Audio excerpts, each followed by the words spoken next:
Hola, hola, saludos a todos y todas. Bienvenidos a este espacio de aprendizaje. Quien te habla te saluda, Luis Marroquín. En estos espacios donde siempre buscamos la mejor manera para seguir generando experiencias de aprendizaje significativas que nos permitan a todos y todas avanzar en nuestras competencias y sobre todo, combinado con la experiencia, poder seguir mejorando nuestro performance a la hora de poder realizar actividades en el mundo de la instrumentación y la automatización como tal.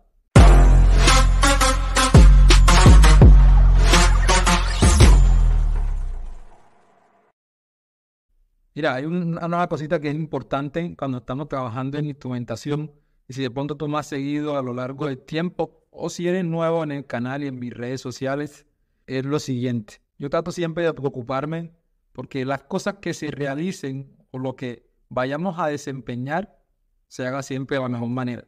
Pues como es mi reto personal y trato de alguna manera de compartirlo, de evidenciarlo en las diferentes actividades que realizo, los diferentes trabajos, videos, workshops, seminarios y las cosas que de pronto tú ves en general.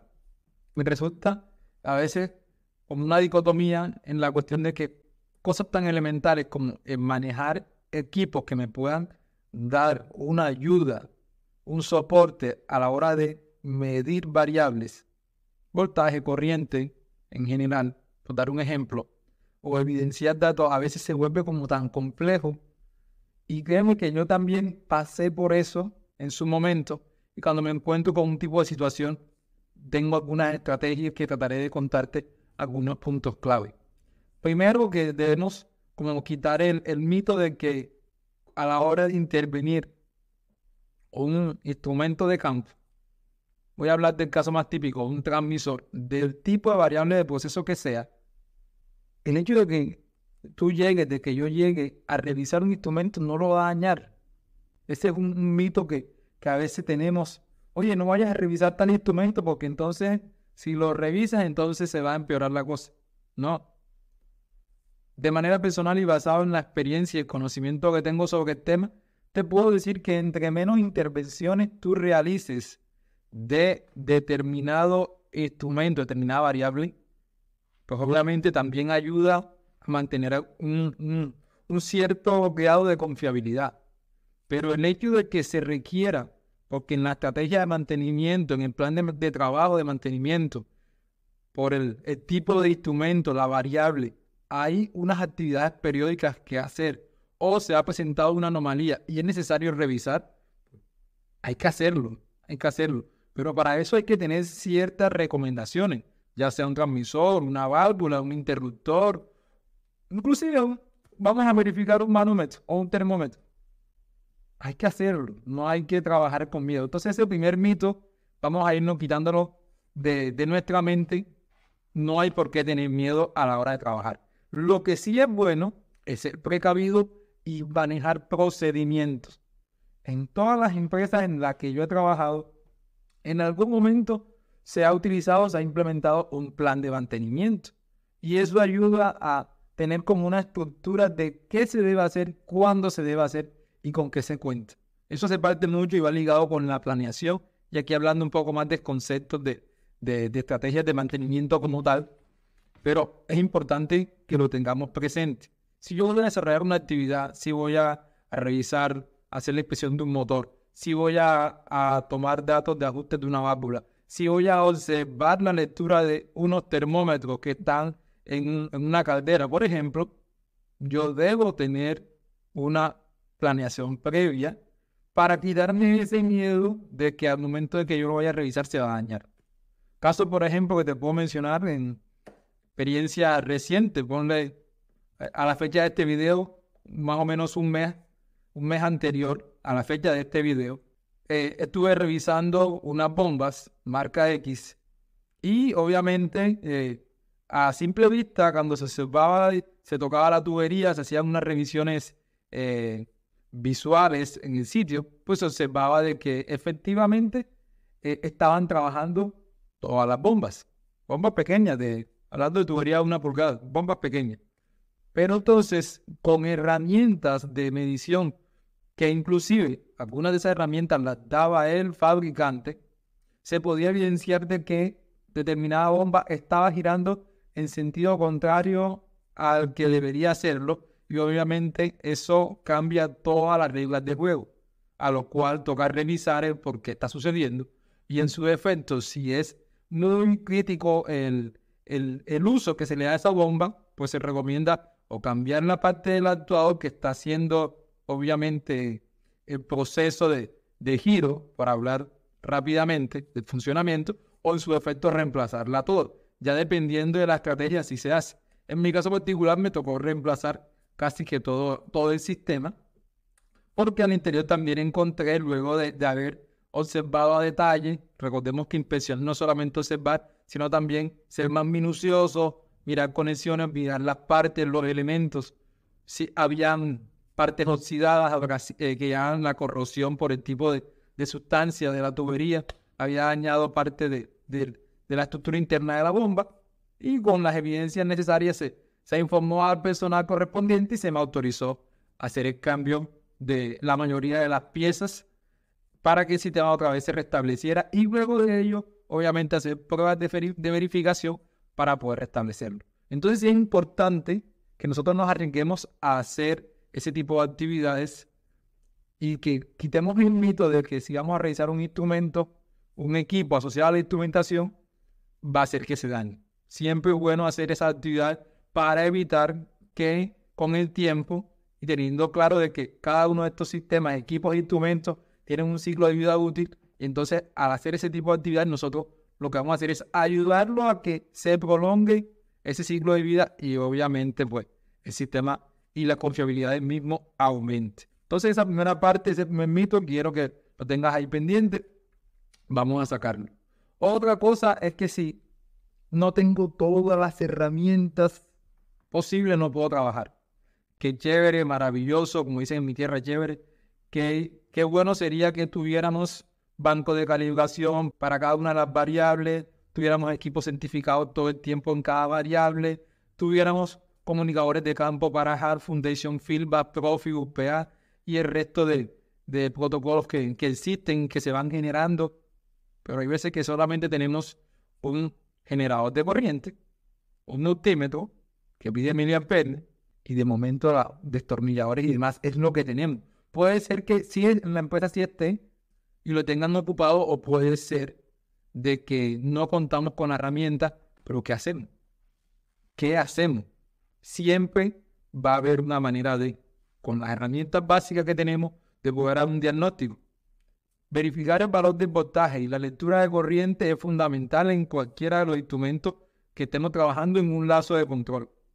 Si yo, por ejemplo, sé que el voltaje ideal son 24 voltios, y que al momento de medir en los terminales del transmisor de temperatura, un ejemplo, la lectura está en 12 voltios, un ejemplo, y yo veo en la placa, muy importante, en la parte de dispensión, verificar los datos. Yo veo que la placa me dice que el transmisor, los valores recomendados, que normalmente lo coloca el fabricante, para ese instrumento en particular son de 15 voltios a 40 voltios en DC, en voltaje DC.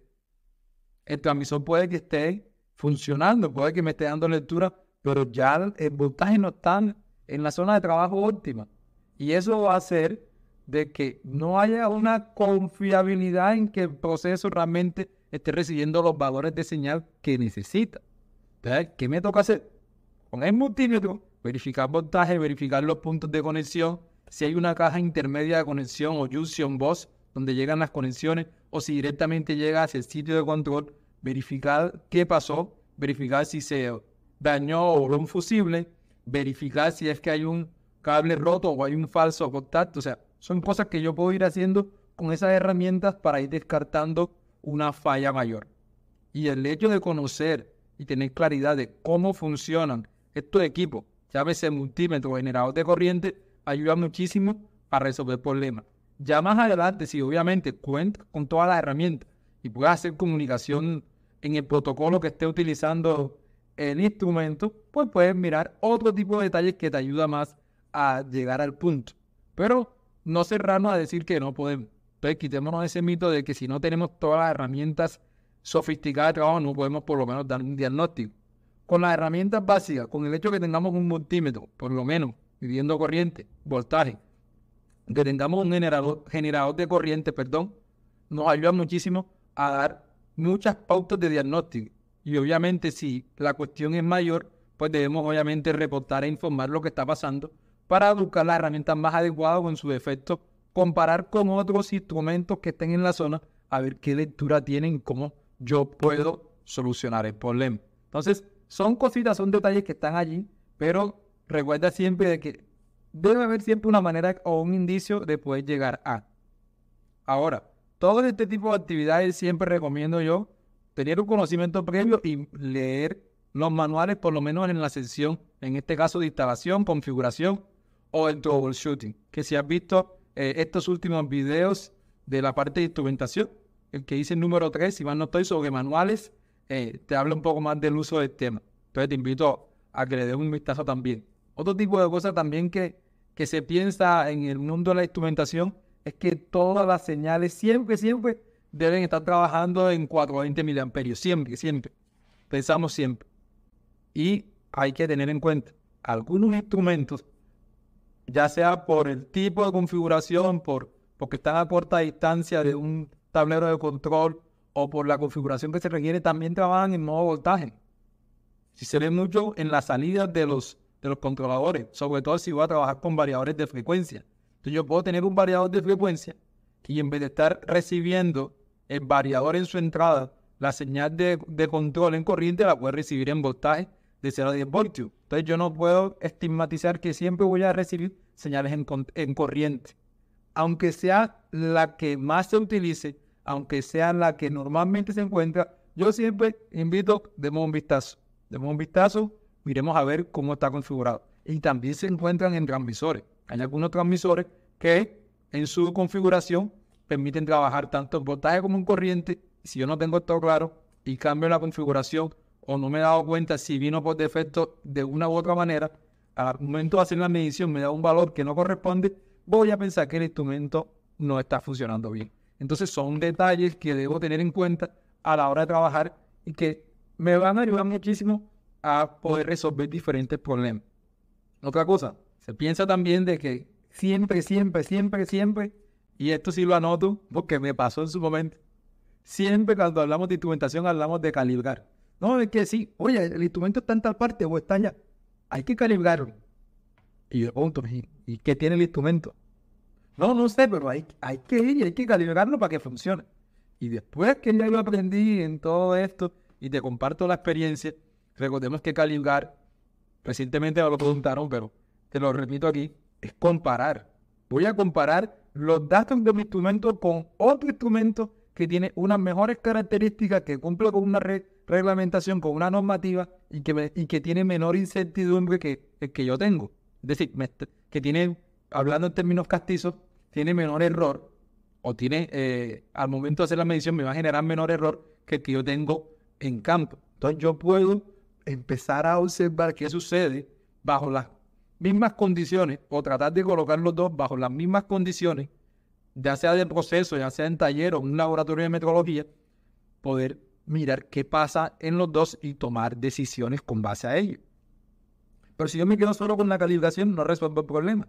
Porque sí, tomé los datos, pero ¿y entonces qué hago después? Es cuando empieza el proceso de configurar y ajustar, dependiendo del tipo de instrumento o elemento final de control, configurar y ajustar. Entonces, si no tengo claro la variable y el procedimiento para hacerlo, no voy a poder ajustarlo de la menor manera. Y entonces me voy a quedar corto porque me quedé solo con calibrar. Entonces ese es otro mito que también encontramos mucho, que es siempre hay que calibrar los instrumentos. Y en mi experiencia te puedo decir, no es así. Entre menos yo lo intervengo, como mencionaba, muchas veces encuentro mejores resultados. Y cuando realmente toca hacer la intervención, pues se hace exhaustiva, lo necesario, lo que requiere en su momento el sistema y el proceso y la urgencia, y basado en ello se toman decisiones. Si es necesario hacer una calibración, hacer una comparación con un equipo o proceder a un ajuste y luego la calibración o sencillamente informar el estado de la variable y mirar si la falla está derivando en otra área. Entonces este tipo de mitos quiero que lo tengas ahí pendiente y que si tienes otro mito al respecto, otro tipo de situación, me lo dejes aquí abajo en los comentarios y me digas qué te ha parecido la experiencia, si has pasado por este tipo de cosas o si en su defecto has tenido que hacer algo parecido sobre el mundo de la instrumentación y los procesos industriales. Recuerda, dame tu dedo arriba, tu like, que me ayuda muchísimo para seguir avanzando y no cuesta nada. Y sobre todo también me apoyas compartiendo el canal. Ya sabes que me puedes conseguir en mis diferentes redes sociales. En Instagram y en TikTok me consigues como Ingeniero Marroquín. En LinkedIn como Luis Marroquín. En Facebook como ING Marroquín. Aquí en YouTube obviamente. Y en mi página web ingenieromarroquín.com, donde cada rato, cada semana estamos colocando nuevo contenido sobre el mundo de la instrumentación, de la automatización, herramientas de apoyo y unos entrenamientos de la parte de instrumentación y el control que te van a ayudar a potenciar tus capacidades y llevarlas a otro nivel. Así que ya sabes, sin más, nos vemos y hasta la próxima.